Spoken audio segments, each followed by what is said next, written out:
Kami tidak mungkin hidup tanpa kasih karunia Tuhan. Tanpa anugerah-Mu kami tidak mungkin ada sebagaimana adanya. Kami ada hari ini itu karena Tuhan telah beranugerah kepada kami dengan cuma-cuma. Ada banyak pemberian-pemberian yang Tuhan berikan. Ada banyak berkat-berkat yang Tuhan berikan. Dan ada banyak kesempatan-kesempatan yang kami terima. Semua itu karena kebaikan hati Tuhan. Tuhan, hari ini kami berada di hadirat-Mu sekali lagi, hendak mendengarkan suara kebenaran-Mu. Karena itu Tuhan berbicara kepada kami, biar kami boleh berelasi, berefleksi dengan firman Tuhan, dan merenungkannya, menjadikannya bagian yang penting dalam hidup kami, sehingga firman Tuhan tidak berlalu begitu saja, tetapi kami boleh memahami apa yang harus Tuhan sampaikan, sehingga kami boleh menghidupinya. Berkati hamba-Mu, berkati kami semua yang duduk mendengar. Urapan Tuhan atas kami semua akan membawa kami untuk mengenal dan memahami isi firman Tuhan. Dalam nama Yesus kami berdoa. Amin. Amin. Silakan duduk Bapak Ibu. Shalom. Shalom. Ya, selamat bertemu kembali pasca liburannya. Ya, mungkin hari ini masih ada yang libur, jadi kita seperti kurang lebih minggu lalu juga gitu ya. Baik, saudara-saudara sekalian, kita sekarang memasuki minggu yang bulan yang baru, maksud saya ya. Kita masuk di dalam tema yang berbeda ya. Tapi kita baca dulu dua bagian Alkitab ini. Mari kita baca yang pertama dari 1 Korintus 12 ayat 4 sampai 7. Kita baca bersama-sama dengan bersuara. 2, 3. Ada rupa-rupa karunia tetapi satu roh. Dan ada rupa-rupa pelayanan tetapi satu Tuhan. Dan ada berbagai-bagai perbuatan ajaib, tetapi Allah adalah satu yang mengerjakan semuanya dalam semua orang. Tetapi kepada tiap-tiap orang dikaruniakan pernyataan roh untuk kepentingan bersama. Yang kedua, Roma 12 ayat 6 bagian A, 2, 3. Demikianlah kita mempunyai karunia yang berlain-lainan menurut kasih karunia yang dianugerahkan kepada kita. Nah, saudara, ini bulan yang baru, kita masuk dalam tema yang baru yang disebut dengan spiritual gift. Dan tema ini agak panjang karena memang muatannya banyak, saudara. Saya kalau mau singkat sebulan aja bisa sih gitu ya. Tapi kita nggak menyeluruh, nggak komprehensif pemahaman kita. Ya, khotbah-khotbah yang kita dengarkan di sepanjang tahun itu, sedapat mungkin satu topik itu dibahas habis dalam satu bulan gitu ya. Tapi kalau ketemu topik yang panjang, kayaknya 2 bulan. Karena itu kita akan memahami yang namanya spiritual gift di dalam 2 bulan. Nah, kita lihat di bulan yang nanti pertama itu bulan April ya, hari ini pengertian tentang karunia rohani gitu ya. Dan nanti kita lihat di 13 April itu tujuan karunia diberikan dan pendapat yang keliru tentang karunia rohani gitu ya. Nanti tanggal 18 dan 20 itu Jumat Agung dan Paskah, itu tidak ada tema yang berkaitan dengan spiritual gift, tapi itu tema khusus untuk Jumat Agung, karena pembicara kita adalah seorang tamu gitu ya. Kemudian 27 April nanti kita akan melihat karunia bernubuat, melayani, mengajar, menasihati, memberi, memimpin, dan kemurahan yang tadi kita udah disuruh baca bersama gitu ya. Nah, bulan April sambungannya saudara. 5 April kita akan melihat karunia rasul, ya nabi, kemudian pemberita Injil dan gembala. 12 Mei kita akan lihat pengetahuan, hikmat gitu ya, iman, karunia iman dan kesembuhan gitu ya, dan mujizat. Ya makin ke sana makin menarik ya. 19 Mei kita akan lihat karunia bahasa roh. Nah, barangkali nanti ada yang punya karunia ini ya. Nah, kemudian menafsirkan bahasa roh, kemudian karunia membedakan roh. Nah, ini mana roh yang putih, mana roh yang hitam gitu ya. Mana yang jahat, roh yang jahat, mana roh yang baik gitu kan. Nanti kita akan lihat. Nah, nanti puncaknya saudara, tanggal 26 Mei itu cara menemukan karunia rohani dan faktor-faktor yang menghalangi kita tidak bisa menggunakan karunia rohani kita. Dan terakhir saudara, ya memang saya belum ngomong dengan para diaken gitu ya, tapi ini saya pikir di puncaknya bagus. 29 Mei itu kebaktian Padang. Itu kebaktian Padang, hari kenaikan Tuhan Yesus. Salah satu aktivitas yang saya mau lakukan adalah kita tes karunia kita, yaitu di Kebun Raya Bogor nanti ya. Jadi nanti kita bawa pulpen, kita tes saja. Biar sekalian nanti di bidang pelayanan langsung tahu karunia siapa, karunianya bagaimana, gitu ya. Saya udah siapin bahannya dan kebetulan ya saya menyelesaikan S3 saya. Nah ini bukan sombong saudara ya. Kebetulan bicara tentang karunia gitu. Jadi ada bahan tesnya gitu ya. Nah saudara, itu yang akan kita lihat sepanjang 2 bulan. Nah sekarang kita lihat hari ini. Hari ini kita akan merenungkan apa artinya spiritual gift. Ya, apa artinya karunia rohani sih? Ya, nanti kita akan lihat apa saja jenis-jenis karunia rohani itu, apa saja sifat dari karunia-karunia rohani tersebut, dan nanti kita lihat dari mana sumber karunia-karunia itu berasal, saudara. Ini dia. Ya, sorry, saya udah baca tadi ya. Dari mana sumber karunia-karunia itu berasal? Nah, ini akan kita jawab dalam hari ini atau sore atau malam hari ini. Kita akan mencari tahu apa jawaban dari pertanyaan-pertanyaan ini, saudara. Yang pertama, kita lihat dulu yang pertama, pengertian karunia rohani.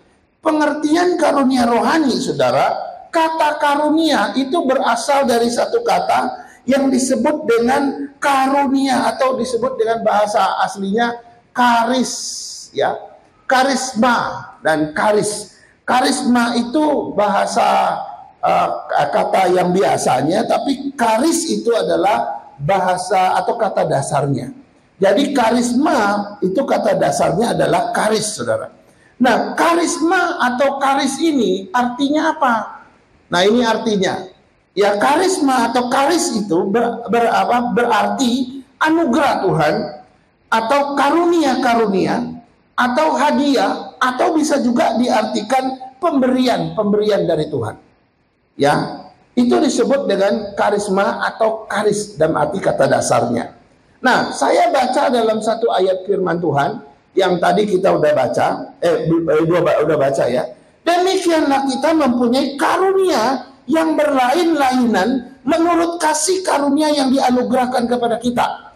Saudara, kata karunia saya kasih tanda kurung di situ, karisma.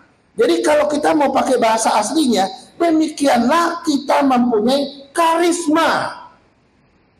Yang artinya karunia, ya, karisma yang berlain-lainan menurut kasih karunia yang dianugerahkan kepada kita.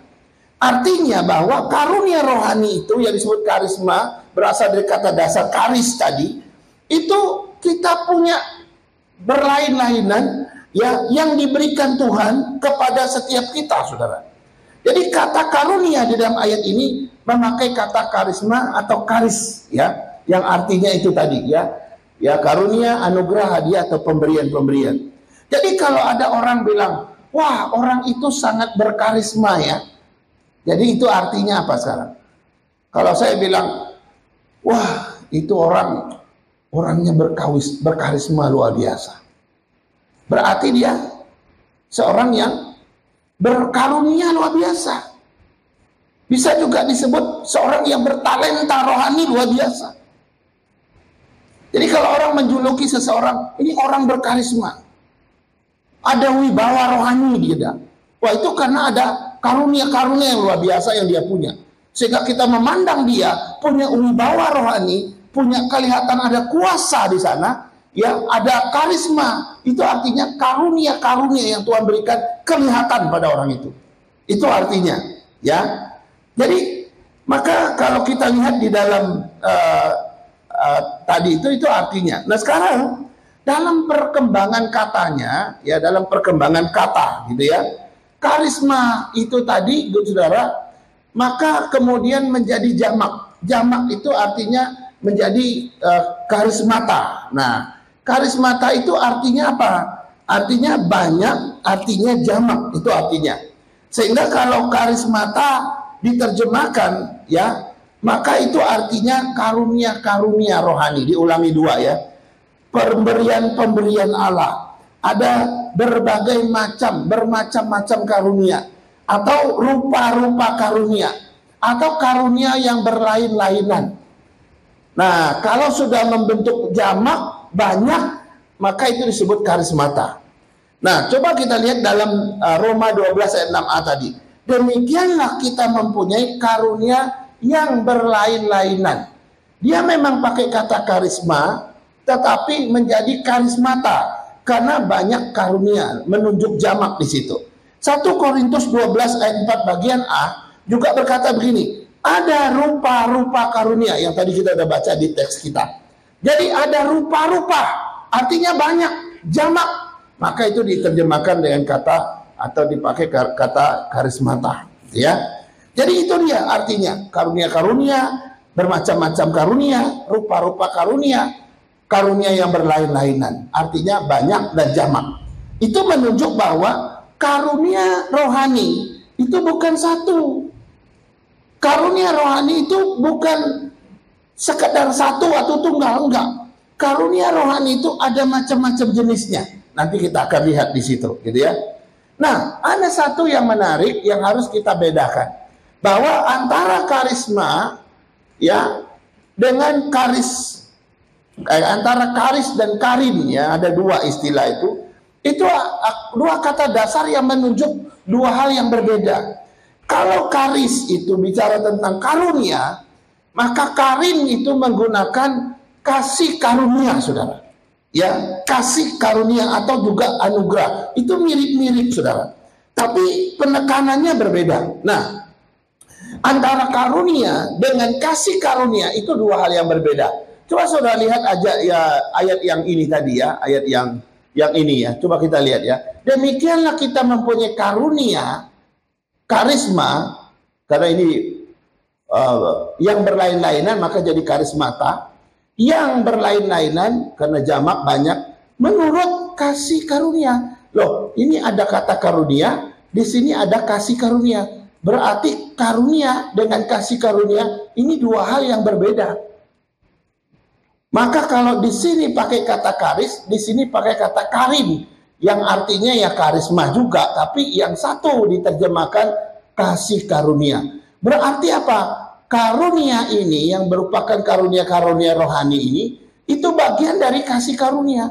Jadi Tuhan memberi karunia kepada umatnya menurut kasih karunia yang dia punya. Itu artinya. Jadi Tuhan itu punya yang namanya kasih karunia. Berdasarkan kasih karunia itu, dia memberikan karunia-karunia rohani. Nah, tetapi yang utama ditekankan dalam kasih karunia, itu bukan karunia-karunia rohani sebenarnya. Yang paling utama dibicarakan dalam kasih karunia itu apa? Itu bicara tentang anugerah keselamatan. Itu bicara tentang anugerah pengampunan akan dosa kita. Tuhan berkasih karunia mengampuni dosaku. Tuhan berkasih karunia menyelamatkan aku. Dia memberikan aku hidup yang kekal. Dia memberikan jaminan keselamatan bagiku. Maka ini disebut sebagai fokus utama daripada kasih karunia Allah. Kasih karunia Allah, anugerah Allah itu dua hal yang sama gitu ya. Tapi bicara tentang kasih karunia dalam arti menyelamatkan, mengampuni dosa kita, memberikan kehidupan yang kekal buat kita. Tetapi saudara, di dalam bagian kasih karunia itu ada karunia-karunia rohani juga yang diberikan berdasarkan standar kasih karunia atau berdasarkan kasih karunia Tuhan tadi, kemurahan hati Tuhan itu. Jadi saya diberi diberi karunia untuk memimpin misalnya. Saya diberi karunia untuk melayani, untuk mengajar. Nah, itu adalah karunia-karunia rohani. Tapi Tuhan memakai kasih karunia-Nya menjadi sumber untuk memberikan karunia-karunia rohani tadi. Sehingga kita akhirnya memiliki bermacam-macam karunia rohani. Nah, saudara, kalau akhirnya berdasarkan ya itu dia ya. Tadi saya udah jelasin. Nah, berdasarkan pengertian-pengertian ini saudara, maka implikasinya bagi kita apa? Berdasarkan pengertian ini, yang pertama saudara, bahwa berdasarkan kasih karunia Allah, Dia telah menganugerahkan karunia rohani kepada saya dan saudara, gitu ya. Maka setiap umat sudah pasti memiliki kasih karunia itu, karunia rohani itu. Itu artinya apa? Kita harus percaya bahwa di dalam diri saya dan saudara tersimpan yang namanya karunia rohani. Ini implikasi pertama. Kalau kita memahami bahwa berdasarkan kasih karunia Allah, dia menganugerahkan karunia-karunia rohani bermacam-macam itu.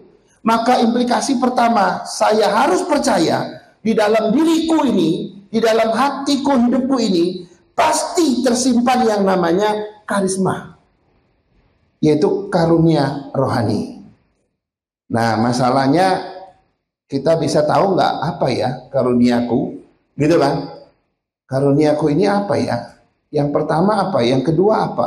Ada nggak yang ketiga, yang keempat? Kita nggak tahu, ya kan? Jadi kita mesti menemukannya, saudara. Kita mesti menemukannya.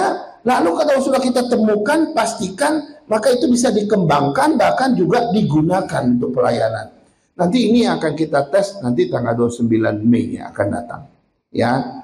Jadi karunia-karunia rohani itu implikasi pertama, kau harus yakin dan percaya kalau kau seorang yang sudah terima kasih karunia Tuhan, maka pasti ada karunia rohani dalam dirimu, tersimpan dalam dirimu.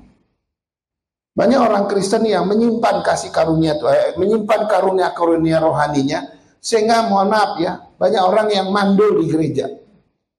Tahu orang Kristen yang mandul di gereja? Ya cuma datang gitu ya, nggak berbuat apa-apa, dia pulang gitu. Ya ikut ibadah sih iya, memberi persembahan sih iya, tapi tidak lebih dari itu. Pulang, suruh terlibat, nanti dulu gitu ya. Atau kita bilang, aduh saya nggak ada waktu, macam-macam gitu ya. Karunia rohani ada sama dia. Kalau Tuhan sudah selamatkan dia, Tuhan sudah berkasih karunia kepada dia, yakin satu hal, pasti ada karunia rohani dalam diri orang itu. Dan tinggal kita temukan. Ini menarik yang pertama ya. Saya pernah dengar cerita dari Rick Warren ya, dalam buku dia, mereka waktu pertama kali gereja mereka meledak jadi gereja yang besar di Amerika, di Saddleback itu ribuan gitu ya. Nah mereka butuh promosi-promosi, saudara. Promosi-promosi keluar supaya makin banyak orang tahu kegiatan mereka. Tapi mereka bingung siapa yang punya kemampuan membuat video-video yang menarik-menarik zaman itu gitu ya. Ini tahun 90 awal gitu ya. Saudara, mereka berminggu-minggu berdoa untuk mencari orang yang tepat. Ternyata ada satu orang yang kasih petunjuk. Dia bilang sama pastornya, Pastor Rick, kenapa kamu susah mencari orang yang bisa promosi kegiatan gereja dengan bentuk video-video singkat ini? Kenapa kamu susah? Itu ada ahlinya di gerejamu. Siapa? Dia tunjuk satu ibu, saudara. Itu ibu itu. Iya, itu sudah mendunia tuh. Begitu dia lihat, tahu nggak siapa? Itu yang punya Disney itu loh. Ternyata ibu yang punya Disneyland itu. Semua orang tahu di Disneyland di seluruh dunia. Dan yang lucu, saudara, orang sehebat itu dengan karunia talenta yang dia punya bisa tersembunyi di antara jemaat. Tidak terdeteksi, saudara. Tidak terlihat. Akhirnya dipanggillah ibu itu. Akhirnya ibu itu bekerja bagi Tuhan lewat gereja itu. Akhirnya makin luar biasa lagi gereja itu. Maksudnya itu, karunia rohani bisa nggak tersembunyi di antara jemaat? Bisa. Karena kita menyimpannya rapat-rapat, kita udah dapat tapi kita simpan. Kita nggak mau menemukannya atau kita tidak mau menggunakannya. Kita simpan, saudara. Sehingga tidak terlihat, tidak terdeteksi dan tersembunyi, gitu ya. Nah, maka implikasi pertama kau harus percaya, kalau kau sudah terima kasih karunia dari Tuhan, maka pada waktu yang sama kau pasti sudah terima juga karunia rohani dari Tuhan. Dan temukan itu, pakai itu untuk kemuliaan Tuhan. Yang kedua, karunia rohani yang diberikan oleh Tuhan ini implikasi yang kedua. Karunia yang diberikan oleh karunia rohani yang diberikan oleh Tuhan itu bermacam-macam, ya, berlain-lainan. Maka implikasinya adalah ada kemungkinan saya dan saudara memiliki lebih dari satu karunia. Ada kemungkinan. Bahkan orang yang diam nggak bisa apa-apa kelihatannya, bisa jadi karunia dia luar biasa. Ada kemungkinan kita punya lebih dari satu. Oke, kalau memang satu ya puji Tuhan, jangan kecewa. Karena ada Tuhan yang kasih satu, ada yang dikasih berapa itu? 2 dikasih 5. Talenta itu ya. Ada yang jadi 1, ada yang 2, ada yang 5. Kan beda-beda. Jadi Tuhan tidak kasih 2 semua, enggak. 1 ya 1 semua, enggak. Semua berdasarkan kedaulatan Tuhan, kasih karunia Tuhan. Dia mau kasih berapa pada seseorang, itu adalah hak Tuhan. Tapi jangan salah, berlaku ayat ini kepada mereka yang banyak diberi, banyak dituntut, saudara. Kalau Tuhan kasih kamu karunia cuma 1, setialah dengan kasih karunia yang 1 itu. Bertanggung jawabkan nanti waktu Tuhan datang. Tapi kalau Tuhan kasih 2 atau kasih 5 gitu ya, maka bertanggung jawab juga dengan 2 dan 5 itu. Jangan sombong. Sebab nanti Tuhan menuntut, banyak diberi, banyak dituntut. Jangan merasa, wah saya mau 5 Tuhan, tapi nanti yang saya setia cuma 1 aja. Nggak bisa. Kalau kau memang dikasih 5, kau harus bertanggung jawab setia dalam 5. Kau akan dituntut sesuai dengan ukuran 5 itu. Dia bukan, kita nggak dituntut berdasarkan ukuran 1. Kalau kau dikasih 5, kau akan dituntut 5. Tapi kalau kau dikasih 1, ya kau akan dituntut 1. Nah ini nanti yang menjadi menarik, kita akan lihat ke depan. Yang ketiga, implikasinya. Karunia rohani yang berlain-lainan itu berasal dari satu roh saja. Berasal dari satu Tuhan saja. Karena itu implikasinya, setiap karunia rohani yang kita punya, saudara, itu hanya dari Tuhan dan akan kita pakai untuk kemuliaan Tuhan, dipertanggungjawabkan hanya untuk kemuliaan Tuhan. Tidak ada karunia rohani yang betul-betul rohani gitu ya, berasal dari orang, dari yang lain. Ingat, fenomena hari ini ada kemungkinan yang disebut karunia rohani itu bisa dari setan, bisa, saudara. Bisa dari orang itu sendiri juga bisa. Ya, tapi yang kita bahas di sini adalah itu karunia rohani yang benar itu cuma dari satu Tuhan, satu roh, yaitu Roh Kudus gitu ya. Tidak ada di luar itu. Karena itu kita akan bertanggung jawab kepada Dia, melakukan demi kemuliaan Dia, dan pada suatu saat Dia akan minta pertanggungjawaban kita berikan. Gitu ya. Jadi talenta, istilah talenta dalam Alkitab itu ada kaitannya dengan ini gitu ya. Nah, ini yang pertama ya, kita udah lihat pengertian spiritual gift. Sekarang kita lihat yang kedua, yaitu jenis-jenis karunia rohani. Saudara, ini hanya sekilas saja dulu, karena nanti minggu-minggu yang berikutnya kita akan bahas secara detail ya, satu-satu gitu ya. Nah, di dalam Alkitab ada 4 teks Alkitab yang menuliskan jenis-jenis daripada karunia rohani. Yang pertama adalah itu di dalam Roma 12 ayat 6 sampai 8 tadi sudah dibacain oleh WL kita. Demikianlah kita mempunyai karunia yang berlain-lainan menurut kasih karunia yang beranugerahkan pada kita. Jika karunia itu adalah untuk bernubuat, baiklah kita melakukan sesuai dengan keimanan kita. Jika karunia itu untuk melayani, baiklah kita melayani. Jika karunia untuk mengajar, baiklah kita mengajar. Jika karunia untuk menasihati, baiklah kita menasihati. Siapa yang membagi-bagikan sesuatu, hendaklah yang melakukan dengan hati yang ikhlas. Siapa yang memberi pimpinan, hendaklah yang melakukannya dengan rajin. Siapa yang menunjukkan kemurahan, hendaklah yang melakukannya dengan sukacita. Di dalam Roma 12 ayat 6 sampai 8 itu ada 7 karunia, saudara. Ada 7. Bernubuat, melayani, mengajar, menasihati, membagi-bagikan sesuatu, memberi pimpinan, dan kemurahan. Jadi ini ada 7. Nah sekarang kita lihat di dalam 1 Korintus 12 ayat 8 sampai yang ke-10. Ya. Sebab kepada yang seorang roh memberikan karunia untuk berkata-kata dengan hikmat, dan kepada yang lain roh yang sama memberikan karunia berkata-kata dengan pengetahuan. Kepada yang seorang roh yang sama memberikan iman, dan kepada yang lain yang memberikan karunia untuk menyembuhkan. Kepada yang seorang roh memberikan kuasa untuk mengadakan mujizat, dan kepada yang lain yang memberikan karunia untuk bernubuat, dan kepada yang lain lagi yang memberikan karunia untuk membedakan bermacam-macam roh. Kepada yang seorang yang memberikan karunia untuk berkata-kata dengan bahasa roh, dan kepada yang lain yang memberikan karunia untuk menafsirkan bahasa roh itu. Di dalam 1 Korintus 12 ini, itu ada 9, saudara. Tapi ada yang double ya. Misalnya kayak bernubuat, ini juga sudah ada di sini ya. Tapi karena ini dia teks yang berbeda ya, ditulis berdasarkan, jadi ada yang diulang juga di situ gitu ya. Sekarang kita lihat yang bagian berikutnya, yaitu 1 Korintus 12 ayat 28. 1 Korintus 12 ayat 28, ya. Di situ dikatakan, dan Allah menetapkan beberapa orang dalam jemaat, pertama-tama sebagai rasul, kedua sebagai nabi, ketiga sebagai pengajar, ya. Dan mereka yang mendapat karunia untuk mengadakan mujizat, untuk menyembuhkan, untuk melayani, untuk memimpin, dan untuk berkata-kata dalam bahasa roh. Juga terulang di sana ya, ada sekian, ada 8. Gitu ya. Nah, kemudian di Efesus 4 ayat 11. Ya, supaya kita lihat sekilas dulu ya. Dan ialah yang memberikan baik rasul-rasul maupun nabi-nabi, ya, baik pemberita-pemberita Injil maupun gembala-gembala dan pengajar-pengajar. Di situ ada 5, saudara. Ya, rasul, nabi, pemberita-pemberita Injil, gembala-gembala, pengajar-pengajar. Ternyata itu karunia, saudara. Ya, pengajar-pengajar yang jadi dosen-dosen itu karunia, saudara.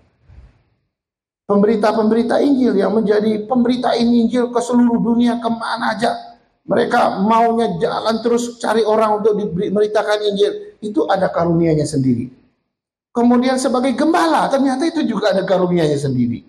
Jadi ada macam-macam, ya.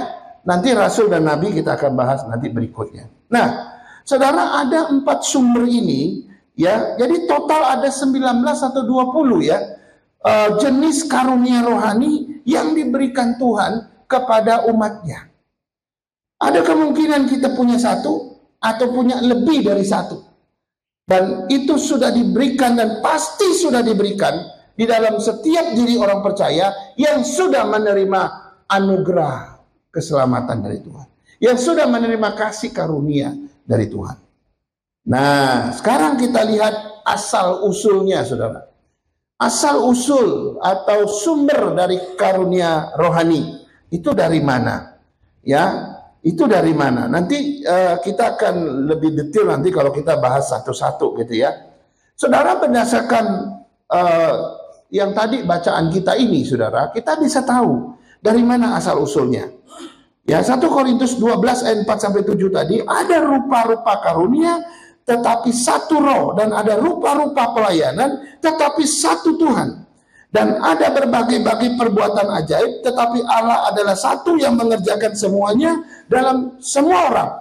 Tetapi kepada tiap-tiap orang dikaruniakan penyataan roh untuk kepentingan bersama.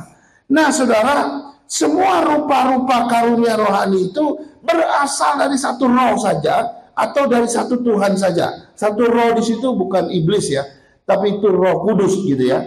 Yang kedua, Allah yang satu itulah yang mengerjakan semuanya di dalam diri. Nah, ini coba lihat kata ini ya. Ya, Allah adalah satu yang mengerjakan. Maka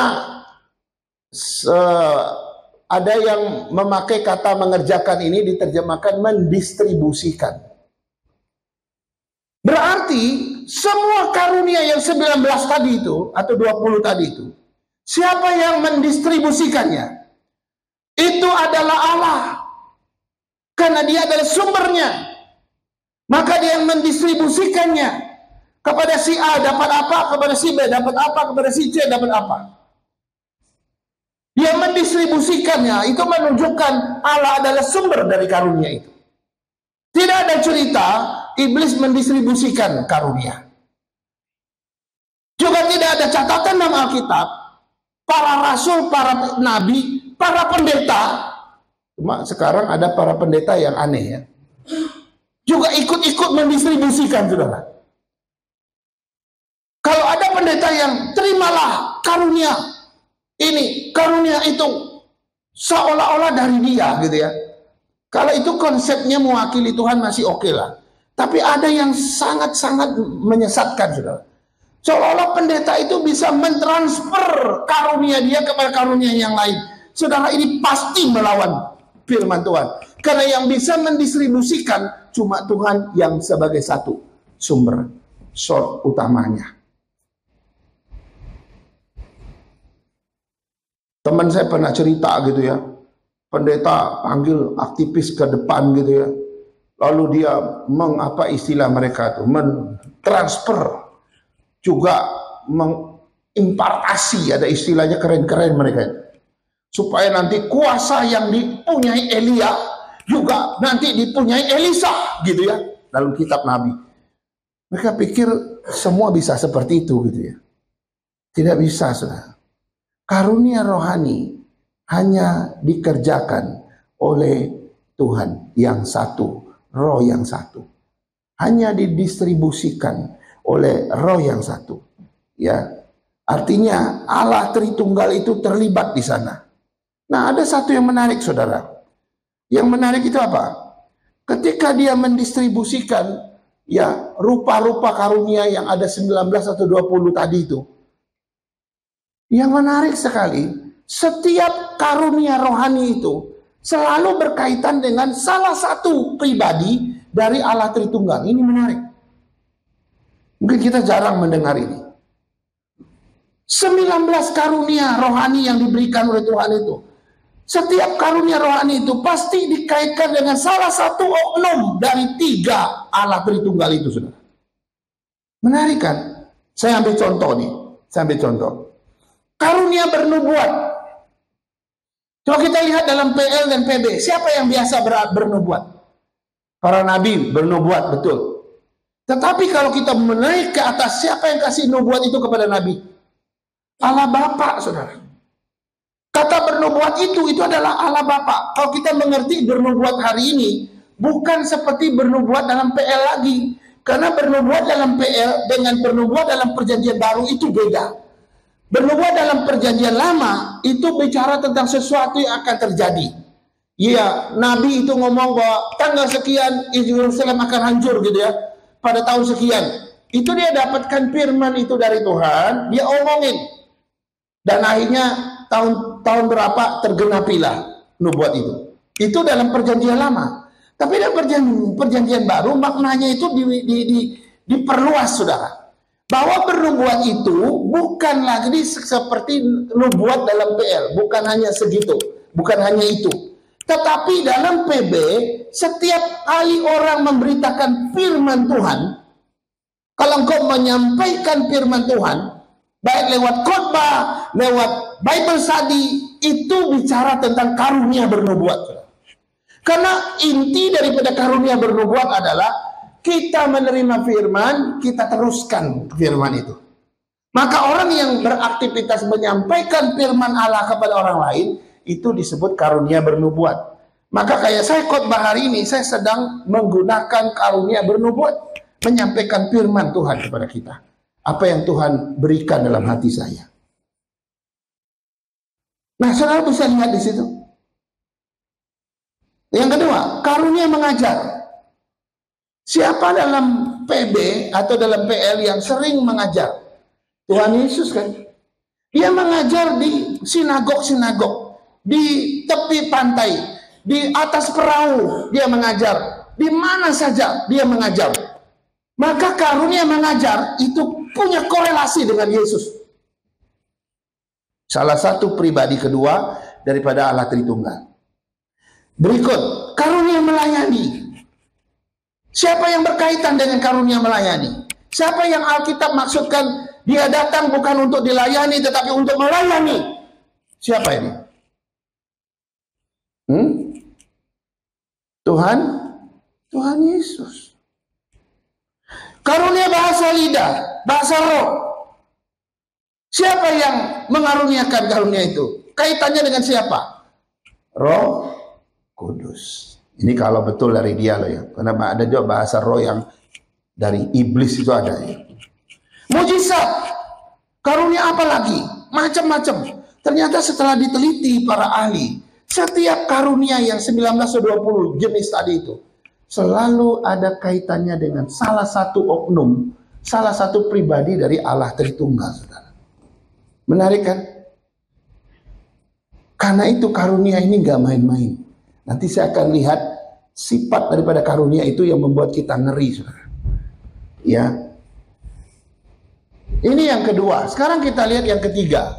Oh, apa saya salah? Ini yang keberapa ini? Ini yang kedua. Oke. Sekarang kita lihat yang keempat ternyata ya. Yang keempat adalah sifat dari karunia-karunia rohani. Saudara, sini menarik.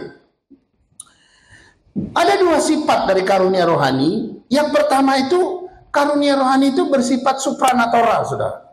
Supranatural artinya tidak natural seperti manusia, tidak bersifat alami biasa seperti yang kita kenal, tapi itu melampaui yang alami, karena itu adalah wilayahnya Tuhan. Jadi semua karunia-karunia rohani yang Tuhan berikan itu bersifat supranatural. Dan yang menarik, semua yang bersifat natural ini, saudara, itu ada di wilayah apa? Itu ada di wilayah perkara-perkara rohani. Semua yang sifatnya supranatural itu ada di wilayah yang namanya perkara-perkara rohani. Nah, semua perkara-perkara rohani biasanya digerakkan cuma dari satu, yaitu Tuhan yang menggerakkan. Semua perkara-perkara rohani di dalam hidup manusia di dunia ini hanya digerakkan oleh Tuhan, tidak digerakkan oleh manusia, tidak digerakkan oleh oknum iblis dan setan, tidak. Nah, saudara, ini yang menarik. Saya mau sebut tadi yang 1 Korintus 12 ayat ini ya, saya baca ya. Kita baca ya, 2-3. Tetapi semua ini dikerjakan oleh Roh yang satu dan yang sama, yang memberikan karunia kepada tiap-tiap orang secara khusus, seperti yang dikehendakinya. Saudara coba fokus dengan kata dikerjakan. Ini ya. Mana ini? Tetapi semua ini dikerjakan. Maka ini bisa dimengerti ya, ini digerakkan. Dikerjakan itu ya digerakkan, ya, dimobilisasi oleh siapa? Oleh Roh yang satu yang sama. Jadi semua yang supranatural itu adalah wilayah perkara-perkara rohani. Semua perkara-perkara rohani hanya digerakkan oleh Tuhan. Hanya bisa digerakkan oleh Tuhan, tidak bisa oleh manusia. Kalau karunia rohani itu adalah sesuatu yang disebut supranatural, maka itu adalah wilayah perkara-perkara rohani. Maka semua karunia-karunia rohani yang 19 dan 20 itu hanya bisa digerakkan oleh Allah, tidak oleh manusia. Saudara, yang menjadi persoalan adalah tiap kali Tuhan menggerakkan karunia kita, tiap kali Dia mau menggerakkan karunia rohani yang ada padamu yang Tuhan sudah kasih, engkau tidak peduli, engkau tidak mau taat. Tiap kali Tuhan menggerakkan engkau dengan karunia yang Dia sudah kasih, engkau membandel, engkau bilang enggak, saya enggak mau Tuhan, saya enggak mau kerjakan. Maka tadi saya bilang, banyak orang Kristen yang mandul di gereja karena mereka tidak mau digerakkan dengan karunia yang Tuhan sudah kasih. Saya rasa kita semua pernah lihat orang susah. Saya rasa kita pernah menolong orang yang susah, kesulitan. Dari semua orang susah atau enggak semua memang kita tolong. Tapi ada 1-2 yang pernah kita tolong, yang 2 orang itu membuat kita nggak bisa tidur. Lalu membuat kita ingat mereka terus, akhirnya kita bilang udah, kita beri bantuan, kita tolong. Waktu kita memberi pertolongan, saudara, engkau sedang digerakkan oleh Tuhan dengan karunia yang kau punya, itu karunia memberi atau mungkin karunia kemurahan namanya.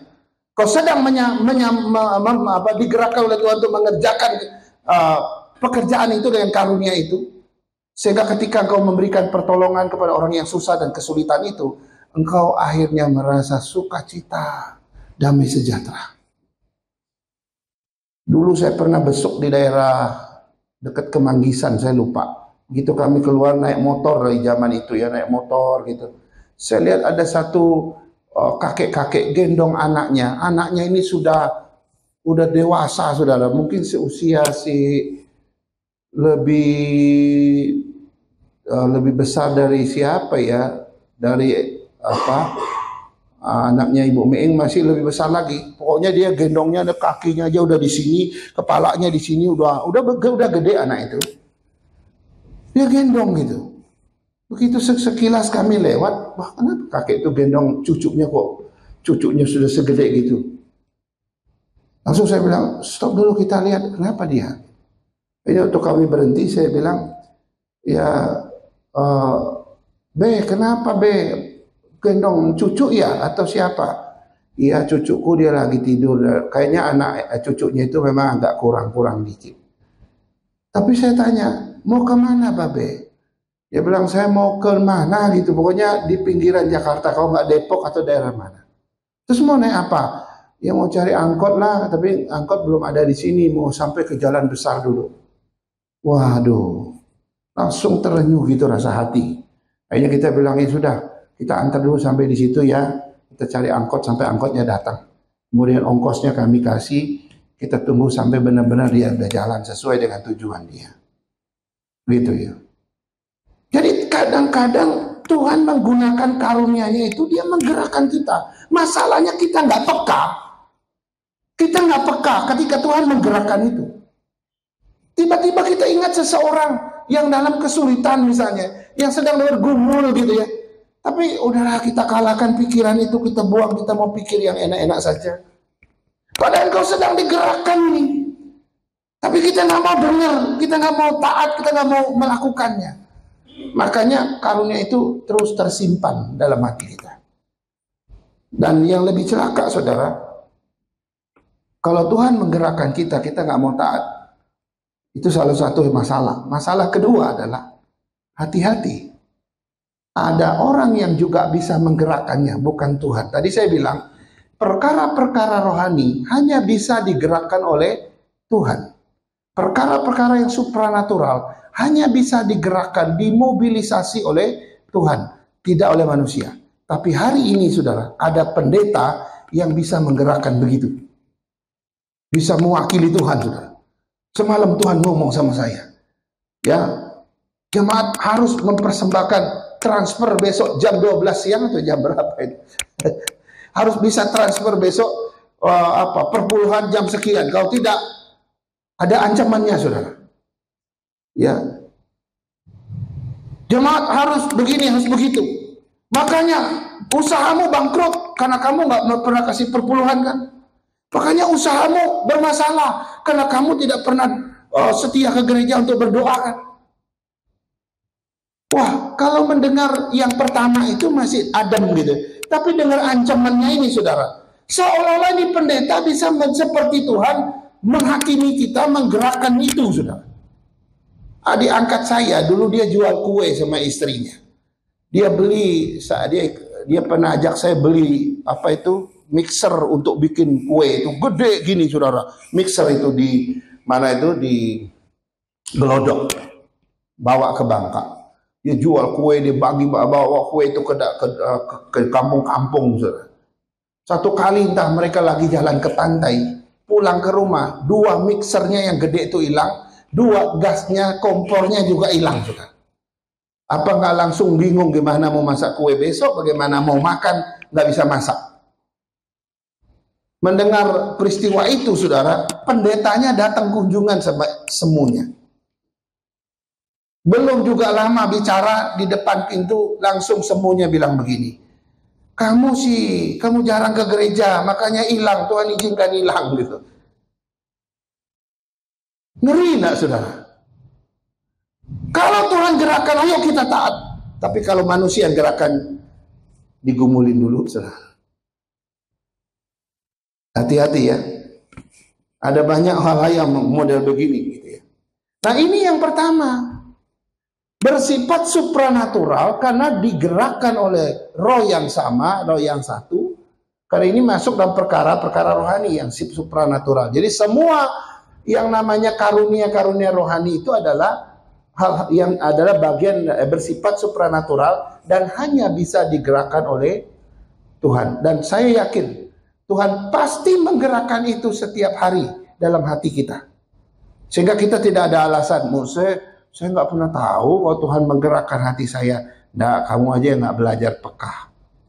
Coba lihat di sekeliling kamu. Tuhan bilang apa? Tuhan mau kamu buat apa?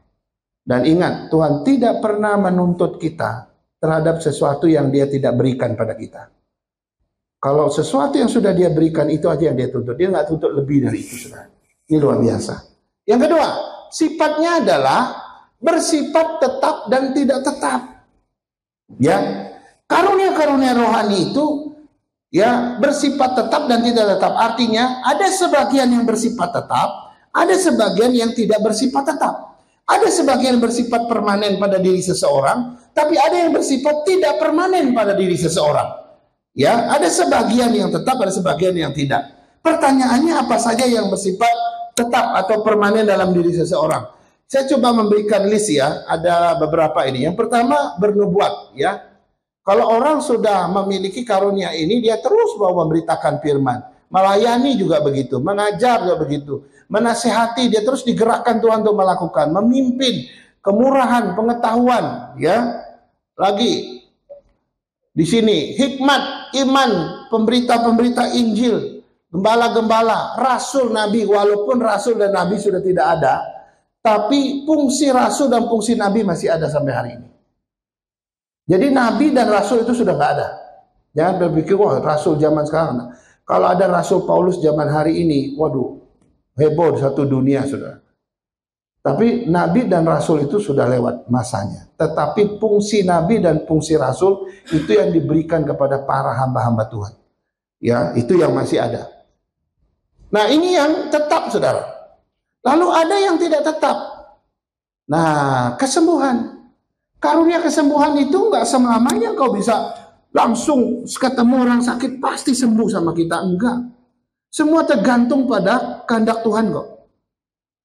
Memang mungkin sesekali atau saat itu kau dapat karunia itu, begitu tumpang tangan langsung orang lumpuh bisa jalan.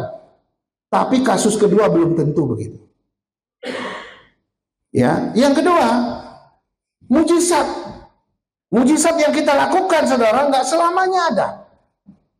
Itu hanya diberikan ketika Tuhan betul-betul mau memakai engkau untuk ada tujuan Tuhan bisa dijalankan di situ. Maka mujizat terjadi. Ada satu guru SMA apa SMP di Kalimantan dulu, dia udah meninggal sudah. Dia terkenal dengan ya mujizat gitu ya. Ya, tapi dari semuanya enggak begitu juga. Ada lagi pendeta besar dari Surabaya bikin KKR di Belitung. Wah, ada orang yang ditandu dengan lumpuh dengan tandu gitu ya, bawa disuruh jalan, bisa jalan sudah. Seminggu kemudian meninggal. Sakit lagi, meninggal lagi. Tapi sudah ditayangkan ke seluruh Indonesia kalau ada orang lumpuh bisa berjalan. Gitu. Nggak begitu, saudara. Membedakan bermacam-macam roh. Nanti kita jelaskan detailnya berikut ya. Bahasa roh, bahasa lidah, ini juga karunia yang hanya diberikan pada saat itu saja. Dan atas kehendak Tuhan. Mungkin berikutnya kita nggak pernah bisa lagi. Nanti ya, para murid di dalam Kisah Rasul pasal 2, mereka tidak pernah belajar bahasa 15 bangsa yang datang ke Yerusalem. Tapi tiba-tiba mereka bisa berbahasa dalam bahasa Partia, bahasa macam-macam. Akhirnya apa? Orang heran, mereka nggak pernah belajar bahasa kita, kok mereka bisa. Dan hanya sekali itu saja, tidak pernah terjadi lagi. Kemudian bahasa menafsirkan bahasa roh, karena ada tercatat di dalam 1 Korintus ya. Jadi ini juga, kalau ini ada, baru ini ada. Kalau ini tidak ada, untuk apa ini nggak ada. Gitu.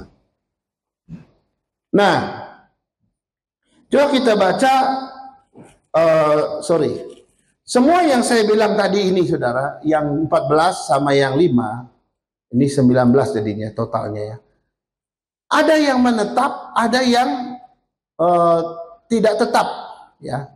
Tetapi pada akhirnya semua karunia ini pada akhirnya akan lenyap.